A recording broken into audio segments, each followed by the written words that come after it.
he stopped the flow of migrants from Turkey to Greece to a significant extent. He did threaten to open that up a little bit earlier last year.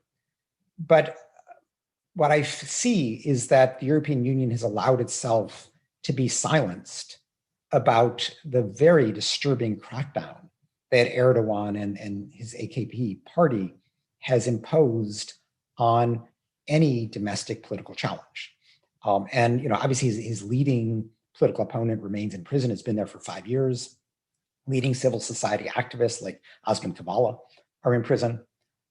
And Erdogan is doing this from a position of domestic weakness, in the sense that if you look at the recent mayoral elections in Istanbul and Ankara and Izmir, the AKP lost. But he is determined to censor the media, to try to shut down civil society, and to manipulate the electoral system to stay in power. Europe should not be silent in the face of those attacks on basic democratic principles. And yes, there is the potential of another migration crisis, but it's time for the European Union to stop allowing Erdogan to blackmail them. He is himself vulnerable politically. He has enormous economic needs, and he shouldn't be simply driving the EU to silence.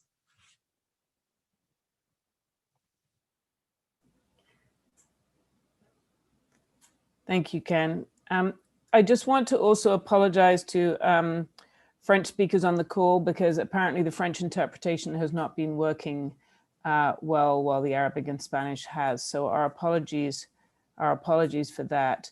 Ken, I wanted to go to another question from Twitter, which is very timely.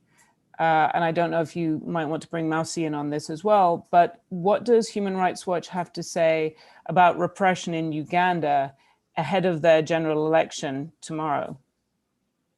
Yeah, I mean, we've been deeply troubled by President Museveni's, repeated use of violence by security forces to suppress campaigning, particularly by his principal electoral opponent, Bobi Wine, the musician turned politician. Clearly, Wine has struck a chord of popularity across the country, but Museveni's government has used the pretext of the pandemic to prevent many campaigning events by Bobi Wine, while of course Museveni's rallies seem to go forward. Just yesterday, I guess, or the last 24 hours, Facebook shut down a series of fake accounts that were being used to promote Museveni, and he retaliated by shutting down all of Facebook. And he seems to be using kind of every trick under the sun: repeated arrests of Bobi Wine, beatings of his supporters, in some cases shooting and killing people. It's gotten so bad that Bobi Wine campaigns with a helmet and a bulletproof vest, this in the middle of an election. So, I would have hoped that Museveni could allow a fair poll. He's been in power for 30 plus years, but he seems determined to use violence and repression to prevent a fair contest tomorrow. Mausi, I don't know if you want to add to that. Yeah, thanks, Ken. I mean, it's a deeply troubling situation in Uganda. Beyond the repression of political participants in the elections, which are actually coming up tomorrow, is the continued repression. It's just a part of a wider pattern of abuses and lack of accountability on the part of the government of Uganda. We've seen senior and well-respected activists like Nicholas Opio. He's been in detention since early December, and a number of journalists have also been picked up by authorities. The government has systematically arrested different actors across the country, blocked public political meetings, and continues to fail to ensure accountability for past and current abuses. We're hoping that the elections tomorrow would take a less violent turn, but we unfortunately, the events of the last few weeks portend a troubling situation tomorrow and perhaps the coming days.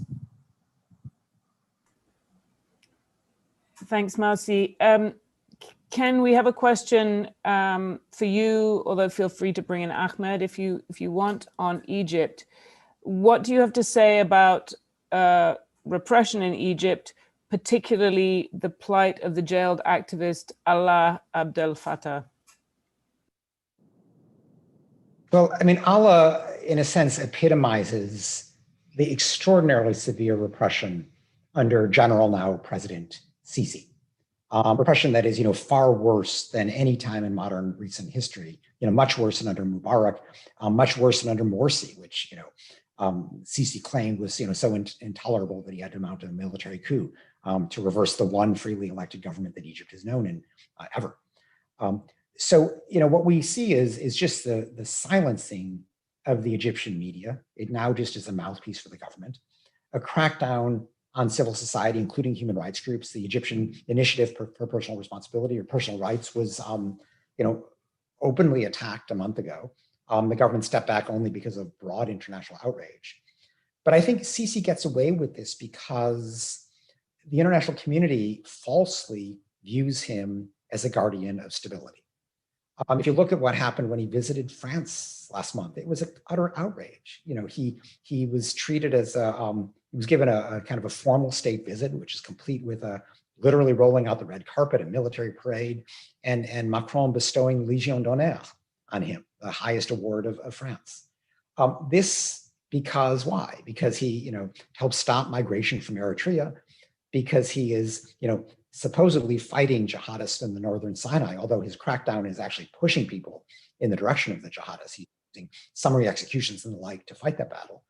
But I think most fundamentally, he has declared effective war on the Muslim Brotherhood, this very much following in the footsteps of the Saudis and the Emiratis. The Muslim Brotherhood in Egypt represents electoral Islam. Their great offense was to try to elect and succeed in electing a president.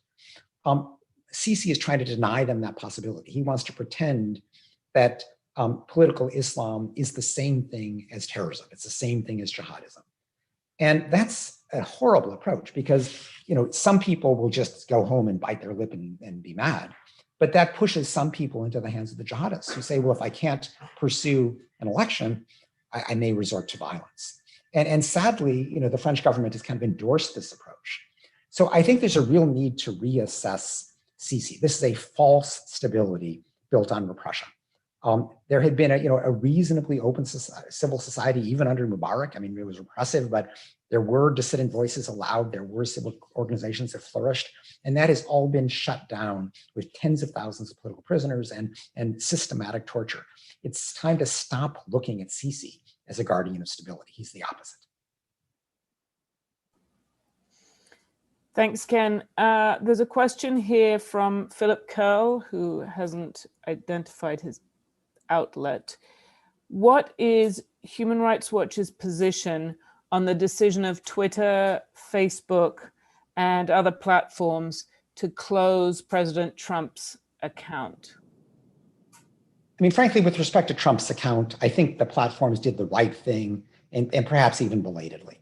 By the time they finally came to shutting him down, he was using these really to openly encourage white supremacists, to foment hatred, obviously to spread lies about the big lie about his supposed electoral win, but most important to foment the mob that attacked the Capitol, complete with many white supremacists among them, and frankly to this day is now threatening to replicate that action in state capitals across the country and in Washington on January 20th for the inauguration. So, platforms, the social media companies, like any company, they have a duty to avoid complicity in human rights violations. And this is all that they could do at this stage. They, in a sense, gave Trump plenty of warnings. He was incorrigible, he persisted, and they took the step they needed to do. Now, that said, I do still think that we should not just, accept current reality with the social media platforms. They have not been applying their so-called community standards in a consistent way. And I thought it was interesting that, just as they were shutting down Trump, a call came out in Myanmar to Facebook. Why are you letting the Myanmar army use Facebook to recruit soldiers who in turn are used to violently suppress ethnic minorities in Myanmar? It's a fair question. And we've seen that the platforms are really not investing enough, particularly in linguistic and cultural skills in various parts of the world where their platforms really often are used to incite violence and divisiveness. So I think there's a need to ensure that these standards that they're applying are applied in a more consistent principled way. And one important way to do that is that there is not currently a real appeals process, an independent appeals process. And so you have these, billionaire CEOs like Zuckerberg making these decisions. That's not the way you get a principled approach. So I think what these platforms need to do is to set up independent panels that don't answer to the executive, to which appeals can be had. So that it's not just a senior executive that cuts somebody off, but there is an opportunity to review these decisions and to ensure that they are the product of principles fairly applied across the board. Can I just ask you a follow-up though, Ken, to people who say many people in the States are saying this is an attack on free speech and this is silencing Donald Trump for his political affiliations. How do you think that's a fair take? Yeah, I do. The platforms all say that they uphold free expression, and and have tried to do that. I think quite genuinely. The right to free expression is, of course, limited by criminality. If I engage in a criminal conspiracy to murder somebody, I'm using words, but that's not free expression. That's a crime. So I think the platforms are trying to draw these lines, and they may not be doing it, as best as they can. I do think there's clearly improvement to be had. One important thing that could be done is, to frankly break up the monopoly. It's worth asking, why does Facebook own Instagram? Why does Google own YouTube? There is a lack of diversity within the platforms, which is troubling. And if we had more diversity, these concerns would be lesser. It's also, quite clear that the platforms were more deferential to governmental leaders, to political leaders, because they felt that political speech was so important, which it is. But I think they failed to recognize adequately that governmental leaders also have a duty, separate from ordinary citizens, to avoid promoting divisiveness, promoting discrimination, promoting violence. And so I think, if anything, they erred too much in allowing speech that really had crossed the line some time ago. They acted belatedly, but in the end, I think they did the right thing. Thanks. Completely different subject, although possibly connected. Can you talk to us and summarize for us what happened in Kashmir during the course of 2020? And feel free to also bring in Meenakshi Ganguly if you would like. Well, Meenakshi is the expert on that. Let me just say a word and then pass it to her.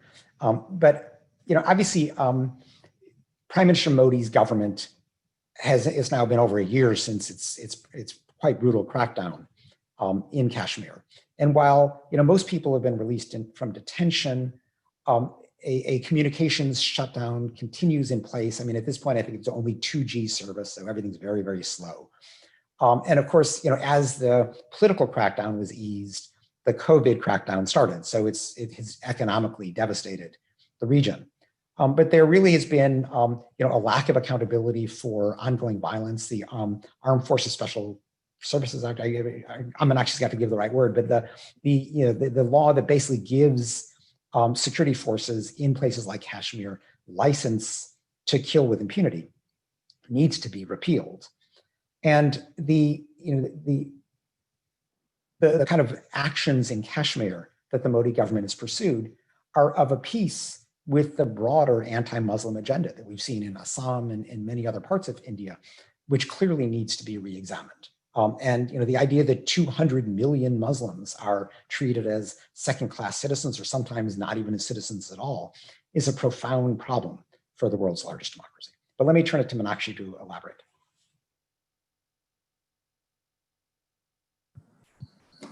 Thank you, Ken.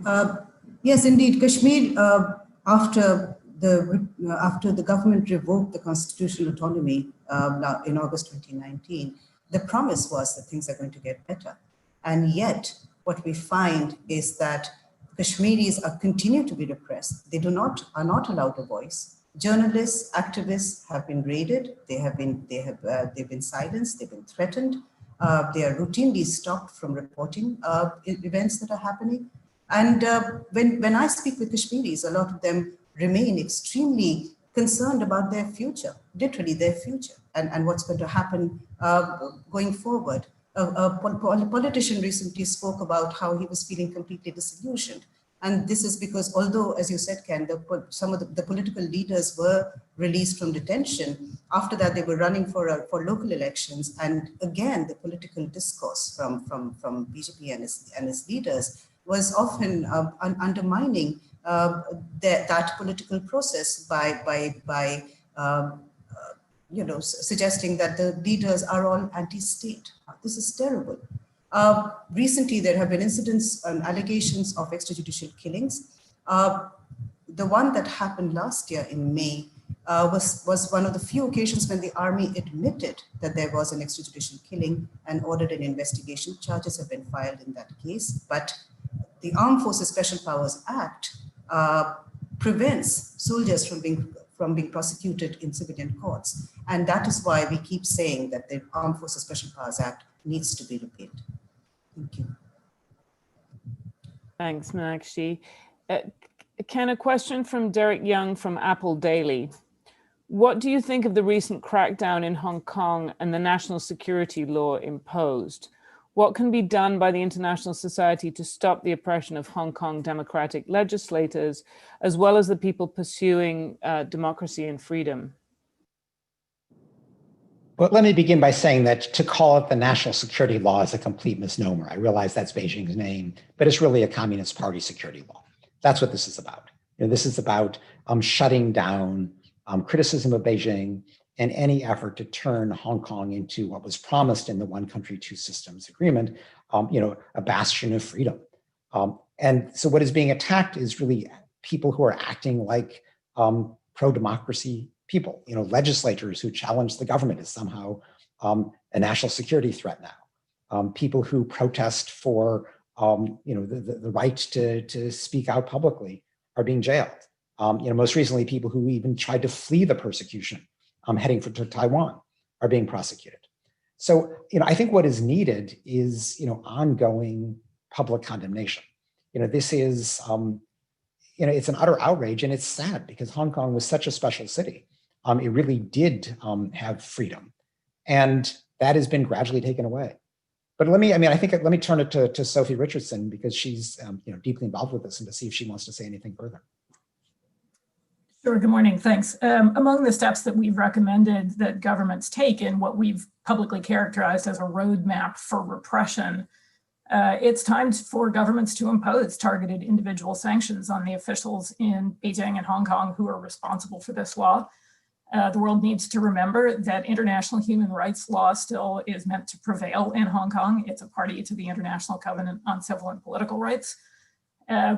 And there's a lot of room to provide support and safe harbor to people who are fleeing repression in the territory. And this may seem like a bit of a historical note, but if we look back at the Sino-British Joint Declaration, one of the features it lacks is any kind of a redress mechanism through which human rights issues and violations of human rights could be addressed. And as we're watching other kinds of agreements move ahead with the Chinese government, like the proposed EU-China investment agreement, those need to have not just notional promises that China might think at some point in the future about complying with ILO standards.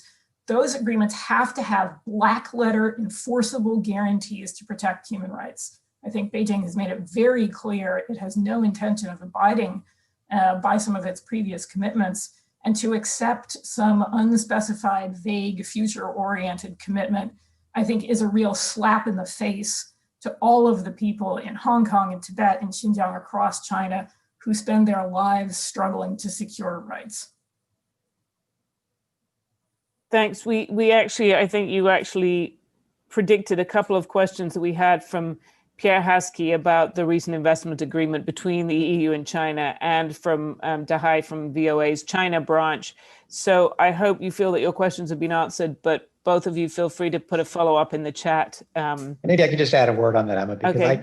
If the European Union had been serious about avoiding complicity in the forced labor of Uyghur and other Turkic Muslims, it could have said, we're not going to sign the investment deal until this forced labor ends, until we have independent inspectors inside who can actually confirm that it has ended. That's what a serious commitment to ending forced labor would have looked like. Instead, as Sophie notes, the European Union settled, not even for ratifying the treaty violating that prohibits forced labor, but a commitment to work toward ratifying that treaty. I mean, this is the most minimalist, fig leaf that you can imagine. So, it's sad that Angela Merkel seems so determined to enact, to get this investment agreement before her presidency of the European Union ended last month, and essentially gave away the store when it comes to the rights of Uyghur and other Turkic Muslims. Nothing in that agreement is stopping Beijing's growing use of Uyghur and Turkic Muslim forced labor.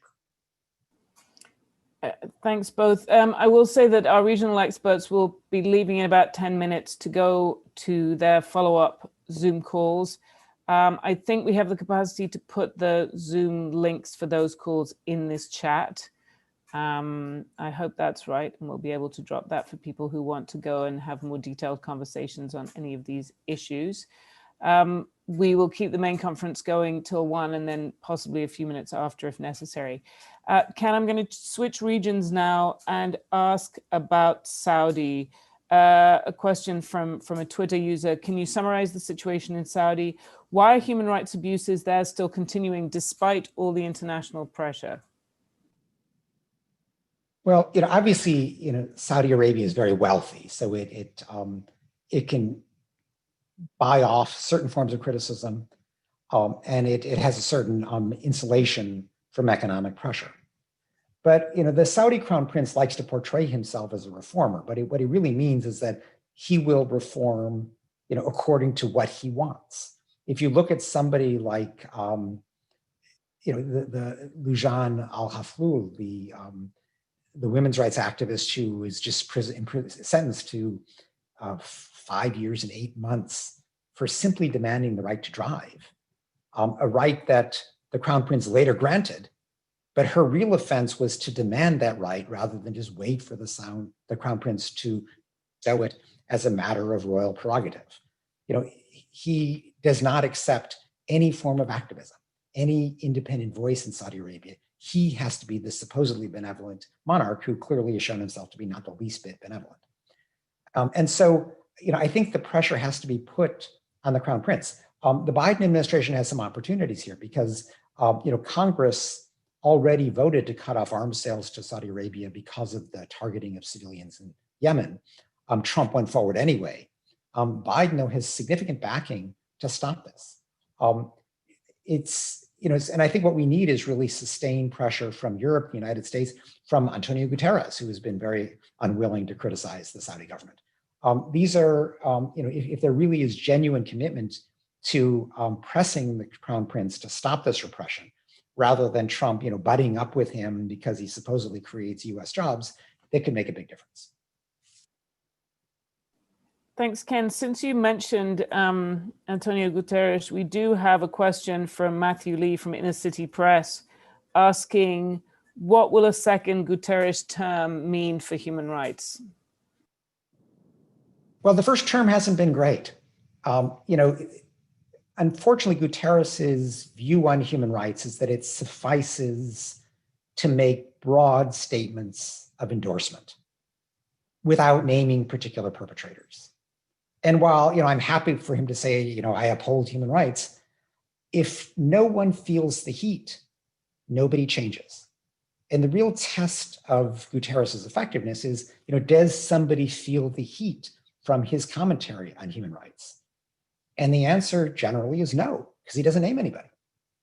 Now, he did issue this call to action on human rights, but so far it's been more call than action.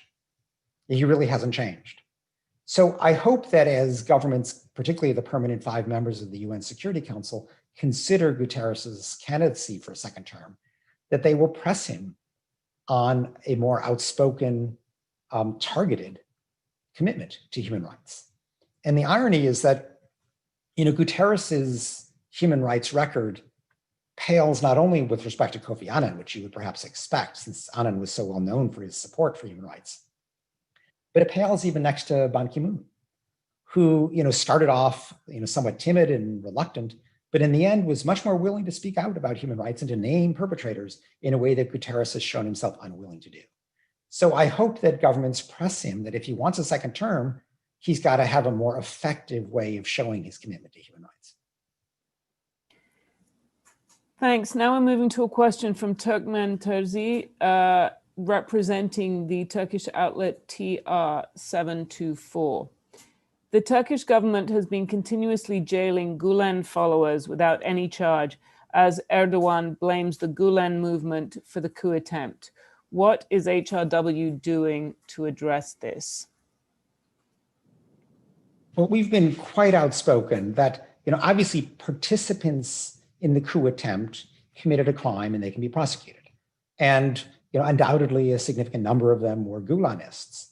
But there's a distinction between actually joining a criminal conspiracy versus simply being a member in a broad political or religious group. And Erdogan has completely demolished that distinction. So, he's going after not simply people who sort of belong to the Gulenist movement, but people who have, an app on their phone that Erdogan equates with somehow being, a member of this group. And it has completely transcended any proper understanding of complicity in a crime and becomes simply persecution of a movement.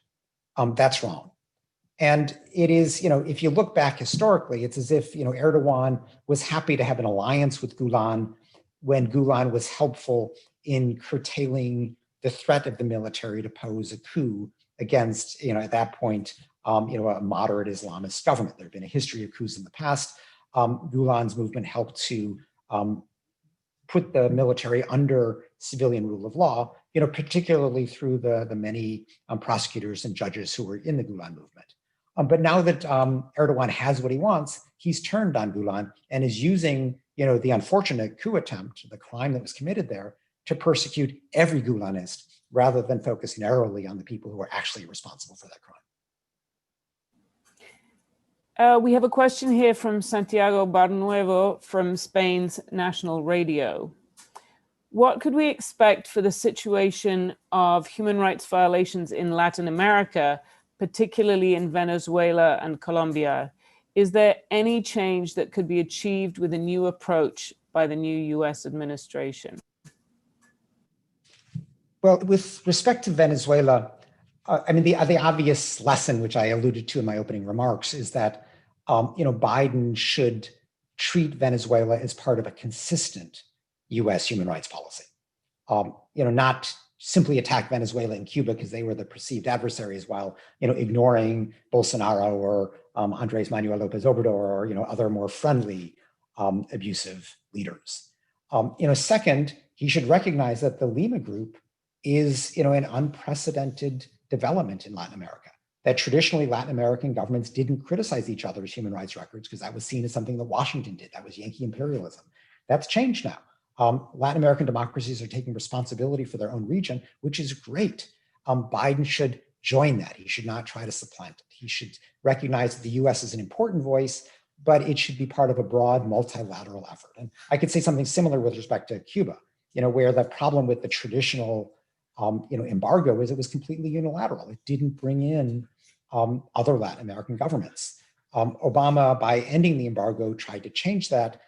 Trump effectively reinstated it piece by piece. With respect to Colombia, one of the big questions really now that's coming up has been the traditional question of complicity in the paramilitary killings that had plagued the country for so long. And Uribe, the former president, is now facing serious accusations with respect to his complicity in that violence. It's important that his, at least one-time ally, the current President Duque, permit that process to go forward, not interfere. We've already, we've had kind of a history of it being extremely difficult to address official complicity in that paramilitary violence. Hopefully that ends. And similarly, hopefully the efforts to bring to justice FARC and other guerrilla leaders who themselves have been responsible for serious human rights violations, hopefully that can proceed more effectively than frankly it has under the peace accords that were agreed to under the prior government of President Santos. Thanks, Ken. I should just say that we're going to say goodbye to our regional experts now, since they have to go off and do their own calls. And Santiago, I want to tell you that we are also doing a Latin America focused call at 1500 GMT, and we can give you the coordinates for that if you're interested. So contact us for that. Ken, a couple of, I think, very relevant questions from Twitter users. The first is, how have human rights challenges around the world changed in light of the COVID pandemic? Well, the pandemic, I think, first of all, has been used by certain unsavory leaders as a pretext to entrench their power and to silence critics. We've seen that, perhaps most blatantly with what Hungarian Prime Minister Viktor Orban did when he, for a while, became a dictator. He gave himself dictatorial powers, the right to rule by decree without parliament, ostensibly to fight the pandemic, even though we know that he has been, funneling European Union aid to build football stadiums to pay off his cronies, while Hungarian hospitals are decrepit, they're a wreck. We talked earlier about the elections tomorrow in Uganda. Museveni used the pandemic as an excuse to stop campaigning by his principal opponent, Bobby Wine, while selectively allowing his own campaign events to go forward. But I think, maybe the more profound lesson is that we've seen that the free flow of information and the ability to freely criticize the government is essential for effective public health. So in a place like Egypt, where the Sisi government is literally locking up doctors who criticize the government's response, it's no surprise that Sisi funnels money to the army, his supporters, while neglecting Egyptian hospitals where there are urgent needs. And perhaps most fundamentally, going back to China, it was Beijing's censorship of the doctors who tried to warn us of human-to-human transmission for 3 long weeks in January that enabled the virus to go global. Beijing pretended that all the cases of the virus were directly linked to the market, when that simply wasn't true. People were spreading it from one to the next. But while covering that up, literally millions of people fled Wuhan, 3,500 a day flew internationally, and we now have a pandemic. Indeed, the echoes of that cover-up resonated during the initial response. Why was everybody so focused on washing their hands rather than wearing masks? It's because people didn't appreciate that this was a respiratory virus spread by breathing, which the Chinese kind of helped to cover up. That had disastrous consequences for doctors in Italy, in particular, during the initial outbreak there. So, the lesson here is that, governments like to portray themselves as the guardian of the people, but when they use the pandemic as an excuse to silence critics, they really are just serving themselves.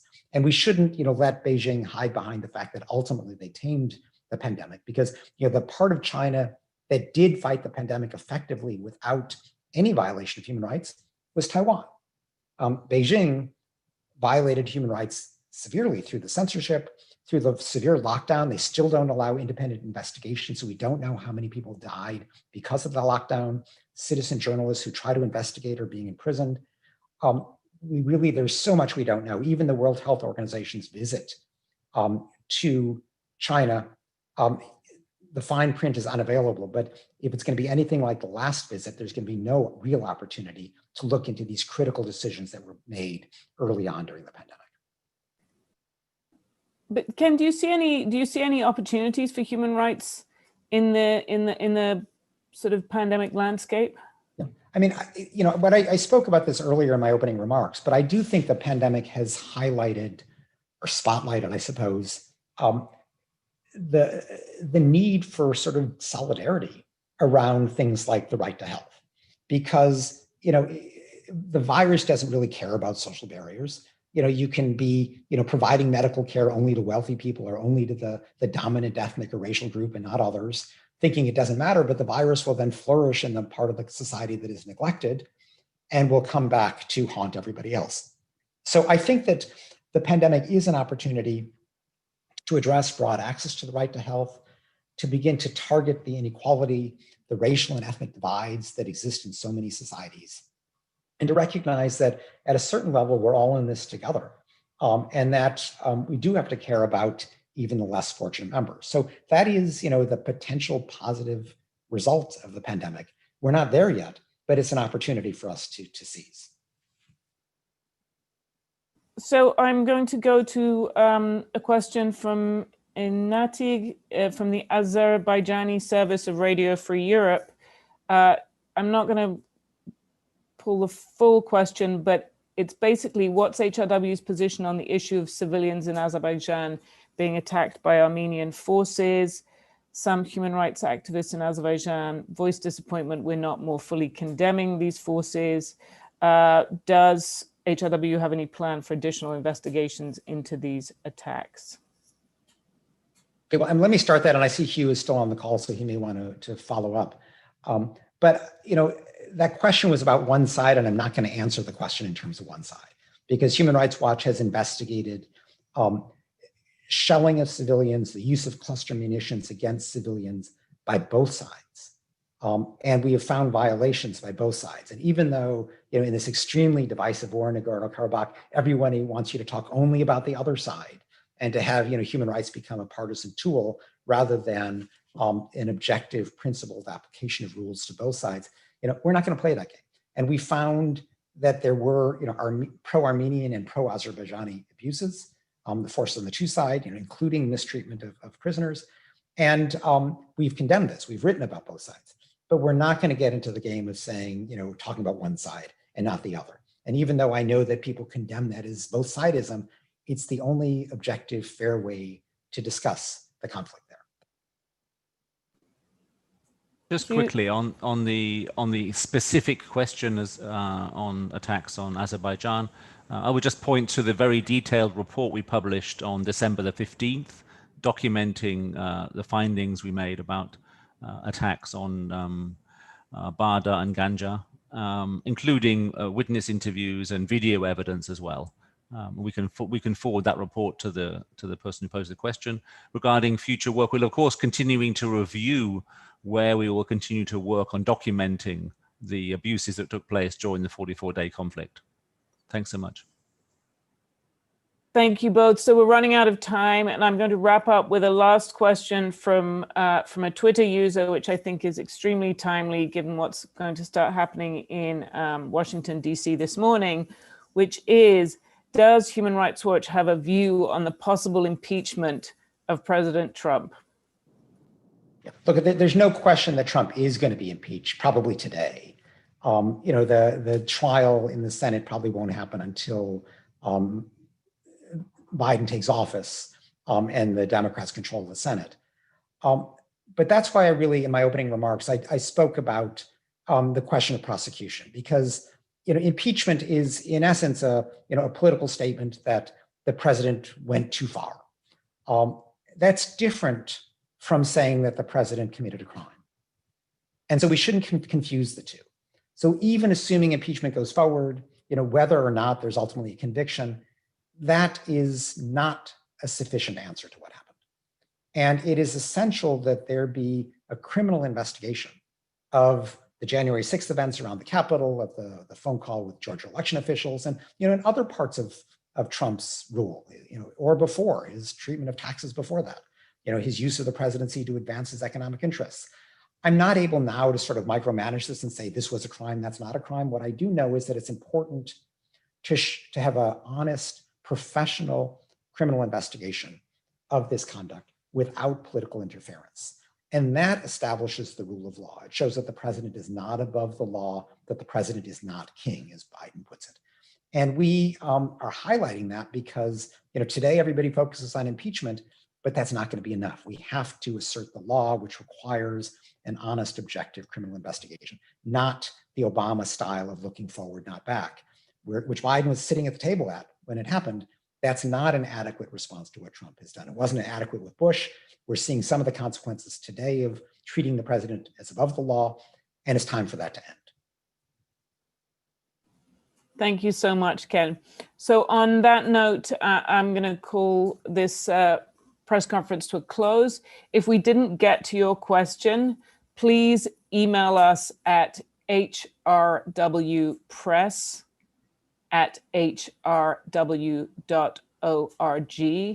and our press team will pass your query to the relevant person and we'll get back to you. The press team can also share the press release that we have in multiple languages, as well as video sound bites from Ken, if that's helpful to you. We also have sound bites on video and in text from 4 human rights defenders from Venezuela, the US, Cameroon, and Russia. They're partners of ours. We asked them to talk about the importance of keeping international attention on human rights and also what Joe Biden should be doing in his term to entrench human rights in the US. So if any of those are useful to you, please email hrwpress@hrw.org. Please follow us on Twitter and Instagram. If you search us, you'll find us in numerous languages, and visit us at hrw.org. So thank you all for participating. And here's hoping that 2021 will see a more rights-respecting world for all of us.